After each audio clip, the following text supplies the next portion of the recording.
What is going on, everyone? My name is Andy. Welcome back to another FPL video. In this one, it's my team selection for Game Week 24. So I'm going to run you through how the team is looking, thoughts on transfers that I can make this week or in the coming weeks, and maybe a differential captain for this week as well. And I'll quickly show you how I did in Game Week 23. So let's get into it. So Game Week 23 was a pretty good week for me. I scored 53 points, which took me from 5.6k to 2,850th in the world. So I'm now top 3,000 and absolutely delighted with that. Long may the luck continue. And it's a weird period of FPL right now because in the past you'd consider like a 60-70 point week as pretty good and you would hope that would get you a big green arrow. I've had it with 53 points. There's just not that many goals to go around at the moment. I know it's all relative, right? If everyone else scores 30 or 40 and you score 53, it's a good week. But it feels like that's been the case the last few weeks. If I look back at what I've scored that's got me these green arrows, like 53, 47, 58, 58.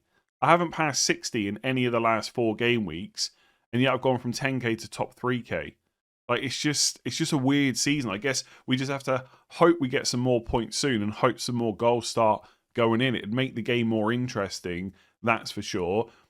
Game week 23 was also a weird week in that we got the leaks on the deadline. So Foden and Haaland were benched.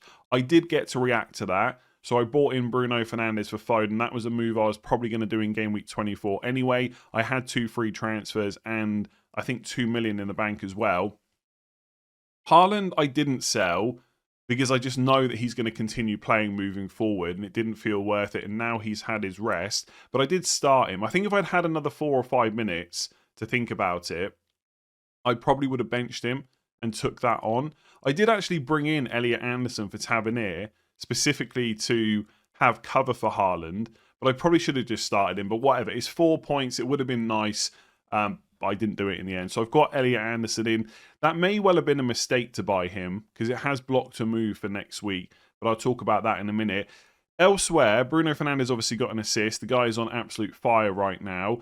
Liverpool really came in for me this week. Obviously, lots of people have been selling Van Dijk. Szoboszlai's not that high owned anyway. Virgil van Dijk finally scores. I think it came off his shoulder and he finally got defensive contributions as well. So he finished on a 9-pointer.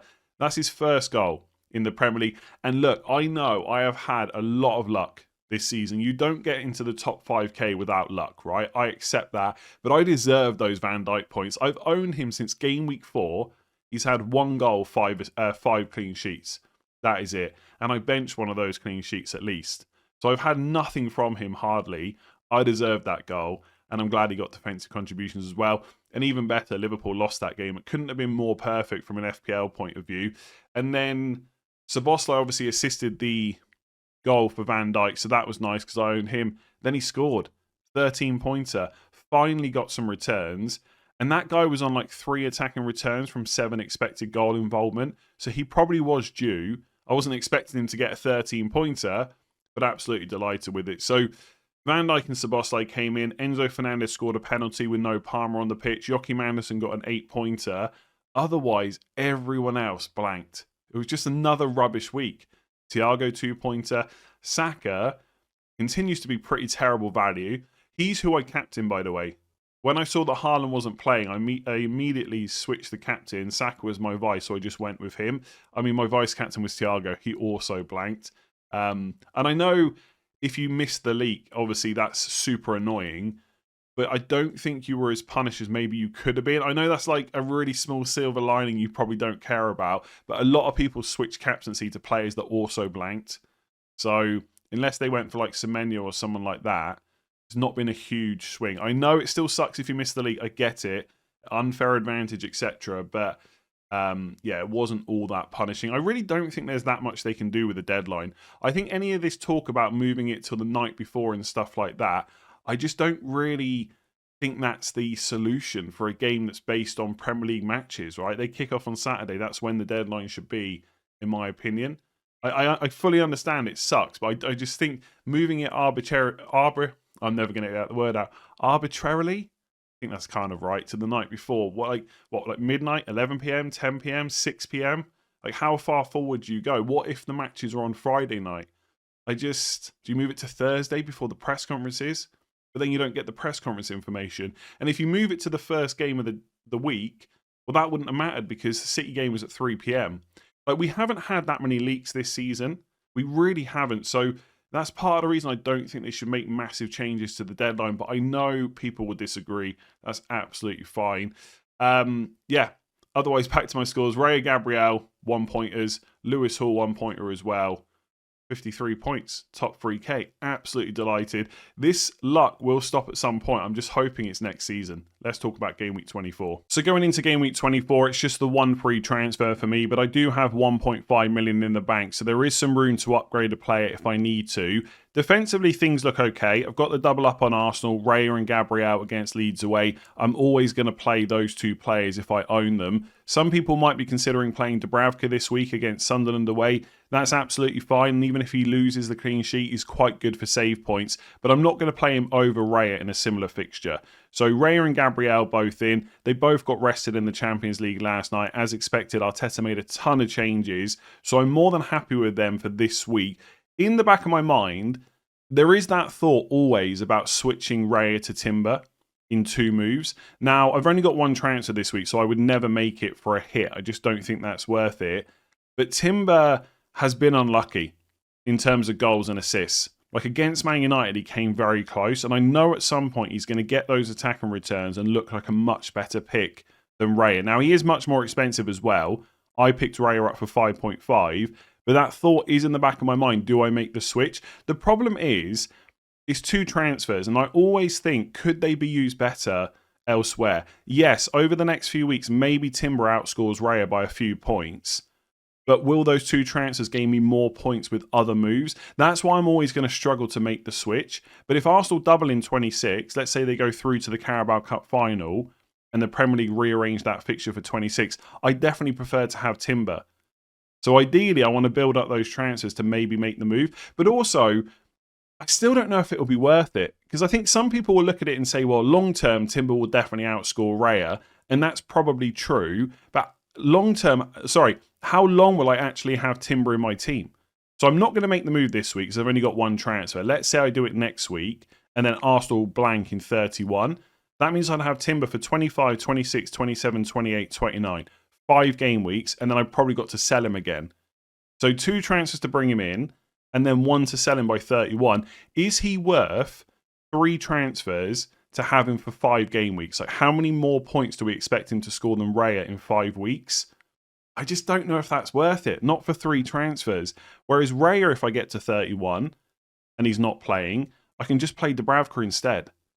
So I don't see me making that switch. I know I'm going to get punished at some point by Timber, but I think I just stick with the players I've got and hope that when I make transfers elsewhere, they gain me more points. Even if Timber outscores Raya, hopefully I'm still getting more points from other players. So we'll see. I don't see me making that move, but it is in the back of my mind that Timber at some point is going to go big. Other defenders, Senesi against Wolves away looks pretty good. I know Bournemouth defence hasn't been great recently, but if they're going to start getting clean sheets, it's in this period between now and 31 because the fixtures get better. And even if they don't get the clean sheet, Senesi's pretty good for defensive contributions, one of the best defenders in the league, in fact. And he's not bad for attacking potential as well. And this week, my alternatives are Anderson against Man United away, which I don't want to play, and then Lewis Hall against Liverpool away. So Senesi just looks quite good, and I don't think he's worth switching out with a transfer because the fixtures are just so good coming up. And then we got Van Dijk, who's just been so rubbish for me, apart from this week just gone. Van Dijk's fixtures coming up are pretty good. I know I've been through this before. I've owned him since Game Week 4, so I've gone through all the good fixture runs. They haven't returned any points. But when you get to Game Week 26, like once you get past Newcastle at home, City at home, it is Sunderland away, Forest away, West Ham at home, Wolves away, Spurs at home. Those 5 game weeks are pretty nice. And he's got the goal threat, as we've finally seen in the Premier League. He's done it plenty of times in the Champions League as well. And he's definitely going to play every game.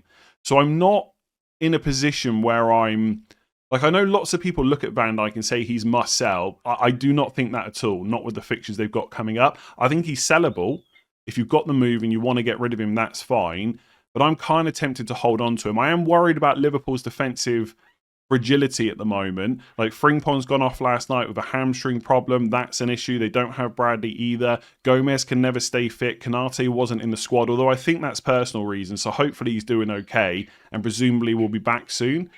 So it is a bit of a worry with Liverpool, but I just think Van Dijk is not worth a transfer at the moment. There's only really 2 defenders that I'd even be considering right now, I think, and that is Munoz, who, okay, is better than Van Dijk, but the next 2 games are away, and then Chalobah. Now, Chelsea finished top 8 in the Champions League last night, so they're not going to need to rotate as much for their next 4 Premier League games because they don't have the additional playoff games. But Chalobah's no good, in my opinion, once you get past 27. He's excellent for the next 4 weeks. If you need a new defender this week, he's the one to bring in. But once you get past 27, he probably needs to be sold. So again, is it worth 2 transfers to do Van Dijk to Chalobah to then have to take him out again in 28? I just don't know if it is. And my strategy for a while now has just been to build up transfers. When you get stuck, use them. And it's working really well. I just don't see a need to necessarily change that. So with 1.5, I could switch Lewis Hall instead to Chalobah or to Munoz. I just don't know if I need to do it this week. Like, is Van Dijk that terrible against Newcastle at home? I don't necessarily think he is. So I guess I'm happier to build up to 2 transfers for next week rather than use one on a defender to bench someone that's kind of okay. Like, don't get me wrong, I'd rather have Munoz or Chalobah this week, but is it worth that upgrade for my only free transfer? Also, it's worth pointing out that because Chelsea finished top 8, it is possible now for them to double in 26 instead of Arsenal if they can beat Arsenal in the Carabao Cup semi-final. Now, that's unlikely because they're 1 goal down and the second leg is away from home. But if they did overturn that, all of a sudden Chelsea have got a double. I would quite like 2 or 3 transfers to figure that out. Now, obviously, the move would probably be to get Chalobah, but in that situation, I don't mind it as much because he's got a double. And I'd rather be in a more flexible position next week with extra transfers rather than bringing Chalobah now just in case he has a double, which is an unlikely one at that. So I think it's just worth me rolling or at least not making a defender transfer. I might need to make an attacking one, but I don't think it's worth making a defensive one. So I guess there's only one place to start in midfield, and that's with Saka, who blanked again in game week 23 and continues to look like pretty poor value. And he dropped in price last night from 10.1 to 10 million, and I bought him for 10.1. So every time he drops in price now, I'm losing 0.1 million. That's not an ideal position to be in. That being said, I mentioned a couple of weeks ago, I'm going to reassess Saka on a week-by-week basis. He started against United in 23. He got 0 minutes in the Champions League last night. He's going to start against Leeds away. As long as he's fit and available, there are no doubts about him being in that 11 this weekend. He will start. Also, Gyökeres started in the Champions League last night. Jesus didn't. There is a chance Jesus starts up front, which means Saka would be on penalties as well. And for that reason, my assessment for Game Week 24 is I cannot sell him. Like, on paper this week, Saka is one of the best midfielders. Forget everything that's happened. He just looks good this week. So therefore, I've got to keep him. The only player I would even consider using my 1 free transfer on this week is Cole Palmer. He came off the bench last night for 45 minutes. I'm pretty confident he will start against West Ham at home. He's a big differential, and the next 4 fixtures are good. The reasons I don't really want to make that move, Palmer's fitness still worries me a little bit. And even without the Champions League playoff games, that Wolves to Leeds turnaround is 3 days. He may well start. He did over Christmas, right? But I don't know if I want to take that risk. And also, let's say Arsenal go through to the Carabao Cup final, which they're favourites to do, and then they double in 26. And let's say Madueke picks up an injury. And all of a sudden, you're pretty confident Saka's going to start both games in the double. Suddenly, he's a massive differential captain. And I don't want to let go of that until I absolutely have to. So I will just reassess in Game Week 25 what to do with him. And people, I do find with FPL managers, they constantly live in the past. Like, I know what's going to get brought up. Saka's not been great value. Rice has scored more points. All the same arguments. All that stuff's gone now. I'm only looking forward. He's going to start against Leeds away. Therefore, he's not worth a transfer unless I really want to buy Palmer. There are not many other better midfielders this week. And if there are, most of them I own. Like Fernandes, Enzo Fernandez, etc. Like, Mbeumo's good, but is Mbeumo miles better than Saka this week? Absolutely not. So I will just keep him, and then I will reassess ahead of Game Week 25. Between 24 and 25, Arsenal have their second leg Carabao Cup game against Chelsea. If Saka starts that, then I'm a bit more concerned about his minutes against Sunderland. If he doesn't, then Sunderland minutes look good. And all of a sudden, again, he's a big differential against Sunderland at home. And I'm okay with that. And that's another thing, actually. Because so many people are selling him, he's becoming more and more differential.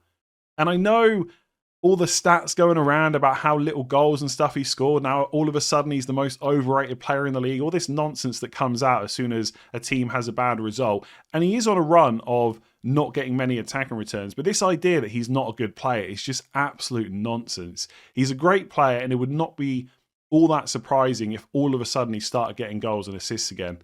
So I'm going to play him against Leeds away. And if he blanks, I'll just reassess it ahead of Sunderland. Simple as that. So I will continue to think about the Palmer move, but I don't see me doing it. Bruno Fernandes, I got him last week. He's obvious to keep now unless he gets injured. And I'm probably going to captain him. I think most people are going to go Haaland, who did score last night, by the way.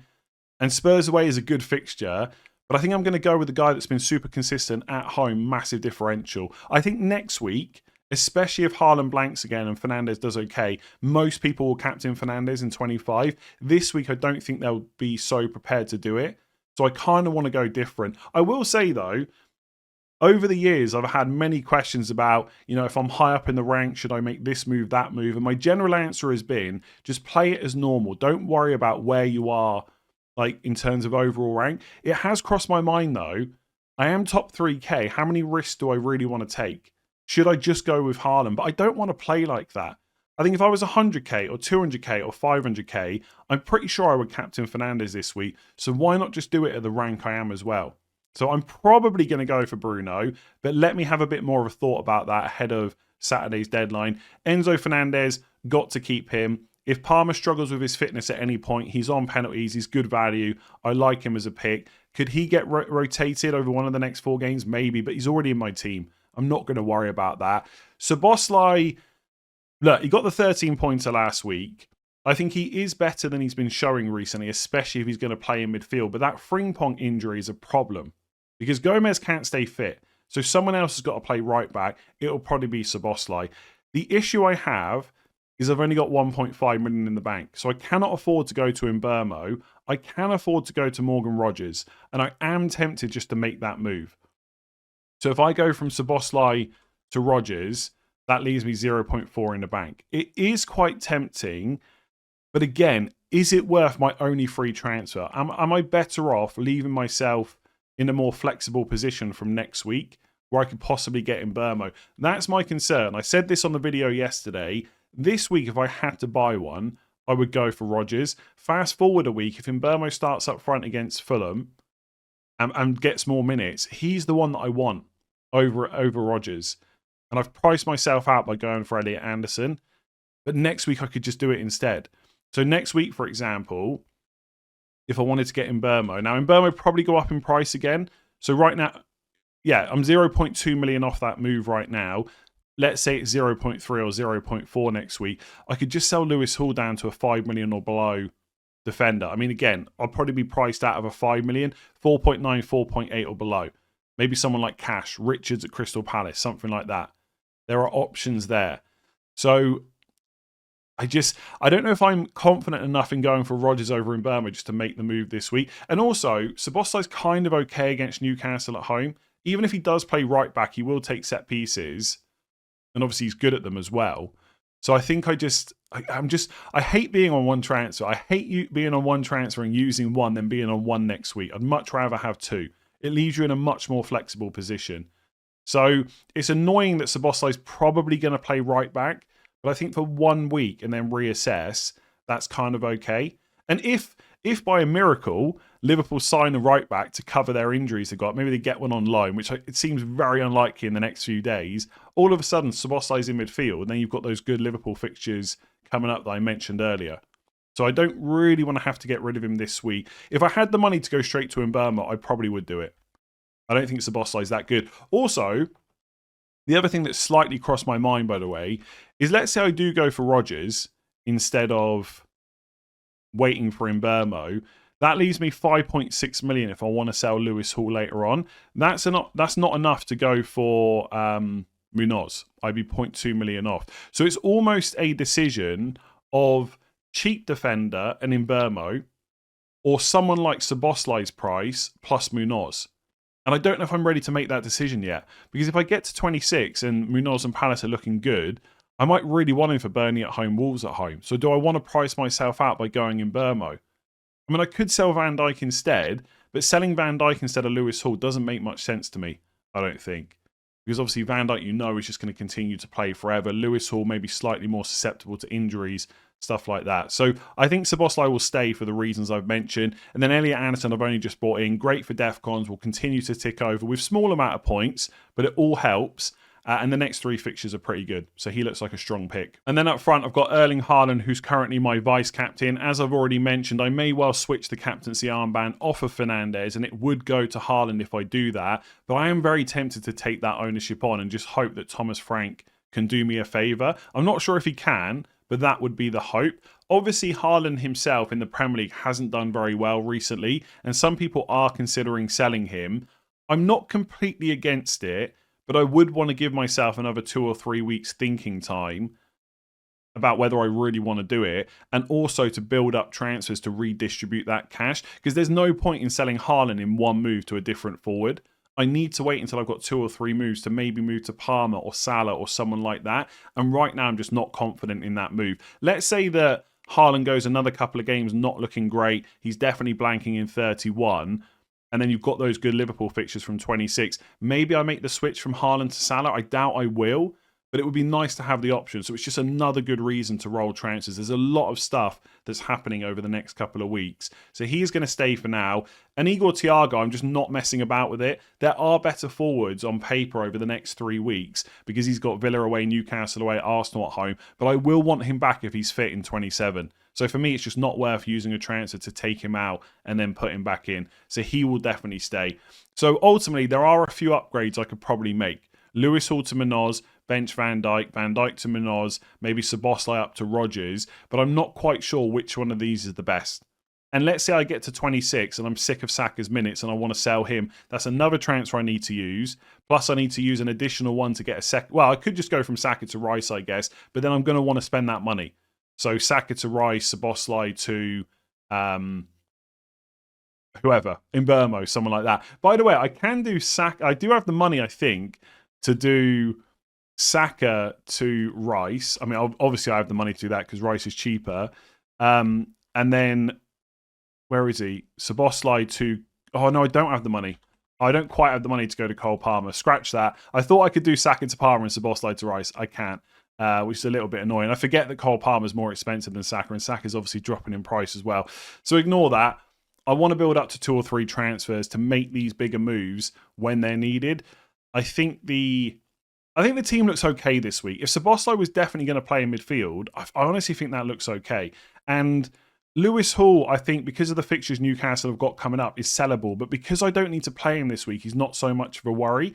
And if I look at my team for future weeks, like let's say I go to Gameweek 25 and just optimize it, I could potentially play a back 4 and not even have to play Van Dijk against City at home. So Senesi against Villa at home, Anderson against Everton at home, Hall against Brentford at home, and then Gabriel against Sunderland at home. And actually my defence looks okay most weeks. So even in 26, it's away games, but it's Gabriel, Senesi, Van Dijk against Brentford, Everton and Sunderland away.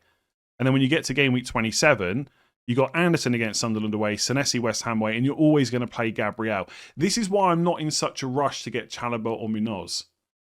They are upgrades, but I don't know if they're massive ones.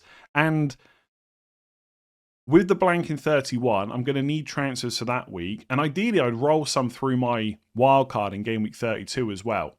So I'm not in a major rush to make moves. And if I do lose out points, at least I've got the extra free transfer to maybe claw them back later on. By the way, my AI suggested transfer over on Hub, which you can check out, the link in the description below, is Szoboszlai to Cunha. I wouldn't hate that move if I was certain in Cunha's minutes, because he is cheaper than Imbermo. So I can get him this week. And presumably he does come in for Dorgu, who apparently is out for 10 weeks, but I want to see it first. I'm just not in a rush to get Man United players this week. I can put it off a week. Fernandes is fine because you know he's going to play. So, surprise, surprise, I'm keeping Saka. I'm probably going to roll. but I think it will allow me to make more interesting moves in the coming weeks. Let's see if there's any news in the press conference. There may well be. If you enjoyed that video, make sure to give it a like, hit that subscribe button, check out Fantasy Football Hub using the links in the description below, and I will catch you again tomorrow.